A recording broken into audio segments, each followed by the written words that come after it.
If you're struggling to perform deep squats and maintain a deep squat position, make sure to stay tuned, because in today's video I'm going to give you a full routine that you can implement immediately so that you can perform deep squats comfortably.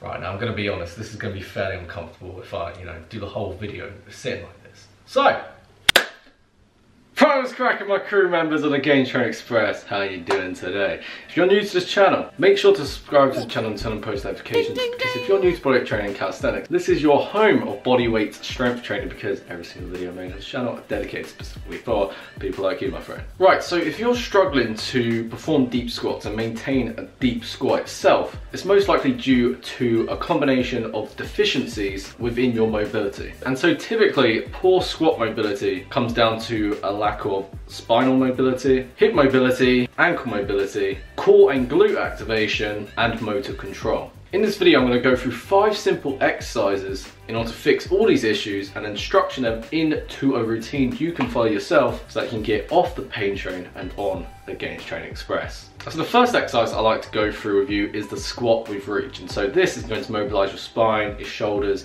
your hips, your ankles, everything. It is a fantastic exercise. And now this exercise was actually demonstrated and fully gone through in my previous videos. So if you haven't watched that, make sure to do so, and I'll link that video somewhere above here in the card. But to start, if you cannot maintain a deep squat itself, start by actually sitting on an elevation such as a chair, a sofa, whatever tickles your fancy. And from here, we're going to rotate our torso, extend our arm up, and then come back down to the starting position. And do this nice, slow, controlled 5 to 10 reps on one side, and then make sure to do the other side equally. And then once you're comfortable with doing this for a prolonged period of time and several repetitions while sitting down, you can actually do this while sitting in a deep squat. And so like I said, in order to know the progressions and how to do it properly, make sure to check out my previous video in which I've already highlighted. And then we can move on to the next exercise, which is the glute bridge. And so not only will this improve core stability, but it will also really help with strengthening the posterior chain in the lower body, such as the glutes and the hamstrings. And weakness in these muscles is typically why your squat may be suffering. So start by lying on the ground, and the first progression we're going to do is have our arms out by our side on the ground for extra support and stability. And with your heels in line or just in front of your knees, with the heels themselves, we're going to pull up and in and squeeze the glutes and hamstrings at the peak contraction. And then after that, we're going to slowly lower ourselves back down to the start position. Aim for high quality repetitions here. If you can only do 5 reps, that's fine. If you can do 10 reps, that's good.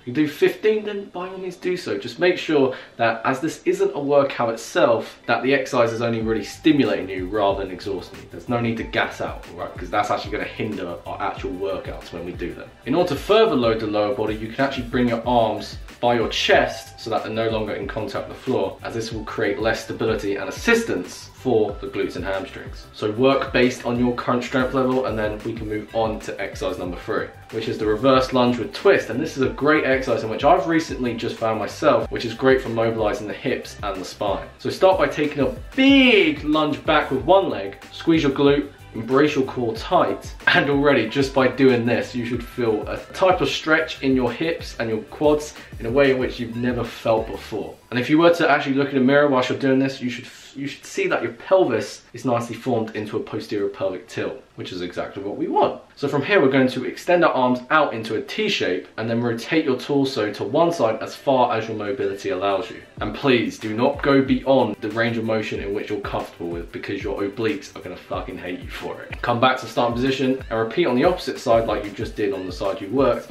and then do both sides equally. And once you do about 5 to 10 good quality reps on one leg, come back up, take a big deep lunge back with the other leg, and then rotate your torso as described before. Exercise number 4 is going to be seated hip rotations. And so here we're going to externally rotate one hip, and then as we do that, we're going to, with the other leg that's behind it, internally rotate. So for example, as you externally rotate your right side, you're going to internally rotate your left side, and then vice versa. And the less your torso twists and rotates with the hips, the harder it's going to be, because you're going to need greater hip mobility to do that. So again, Start slow and steady, work within what works best for you, and shoot for 10 high quality reps on both sides. And once the knee that internally rotates makes contact with the floor, pause for a second, feel that nice deep stretch and contraction, and then rotate on the other side. And then once you're done with that exercise, we can move on to the last exercise, which is the assisted deep squat. And so from here, we're going to hold a strong and sturdy surface with our hands in order to guide us through the full range of motion of the squat without our knees caving in, our back rounding forward, all of that. The support is going to allow us to perform proper squats. And so usual guidelines, embrace your core, squeeze your glutes tight. And as we hinge at the hips, we're going to push our glutes back as we squat down, nice and slow.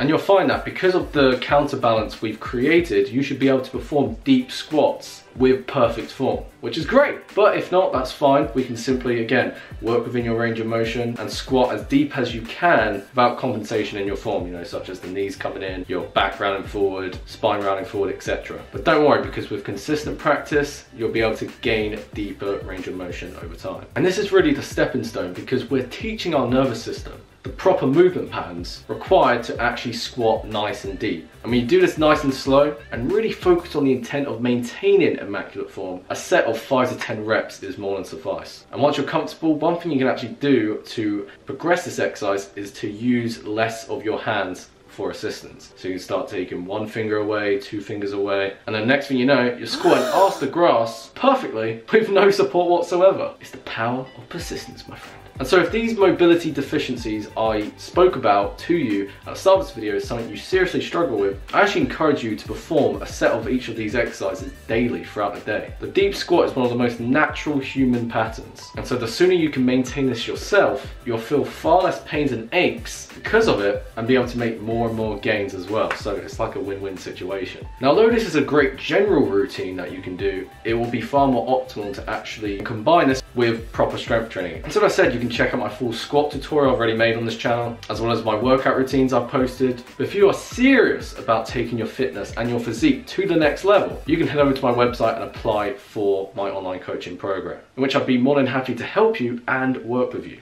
As I said, if you like this video, you enjoy my content, you enjoyed watching every single minute and every single second of this video, make sure to give this video a thumbs up and comment down below that this video came at good hands to you. And if you're actually finding progress through these exercises, make sure to let me know as well, so that I know that I'm helping you reach your goals faster. So that's enough for me today. Enjoy the rest of your day, my friend, and as always, stay beautiful.